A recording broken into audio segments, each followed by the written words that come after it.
Principalment el que volem és donar una idea acurada sobre la cultura equatoriana i acostar aquest país a la ciutadania en general.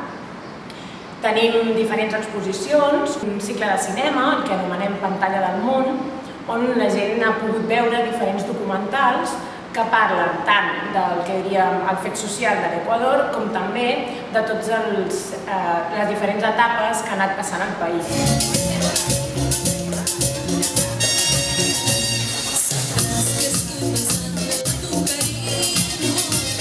Com sabeu, l'Equador és un dels països que conté part de l'Amazonia i dins de l'Amazonia hi ha diferents parcs de gran biodiversitat, com poden ser el Parc Natural del Yasuní, una reserva de la biosfera, que és la més important del món. Hem inclòs també diferents xerrades i conferències que ens han acostat la realitat d'aquest país. Cuenta la leyenda que dicen que aquellos incas, Atahualpa, Rumiñahui, cuando venían a conquistarnos y llegaban, ellos escondían a sus mujeres y su oro.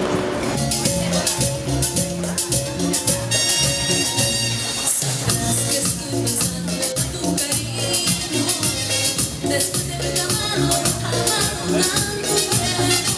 hem acostat a la seva cultura a través de tallers dirigits tant a l'infància com al públic adult.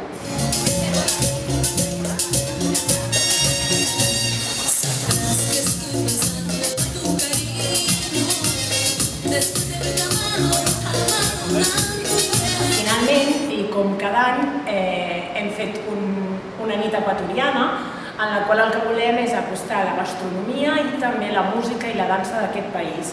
Aquest és un dels objectius del nostre cicle, que és treballar la integració a partir de la valoració d'una altra cultura, sense perdre les seves arrels i els seus orígens.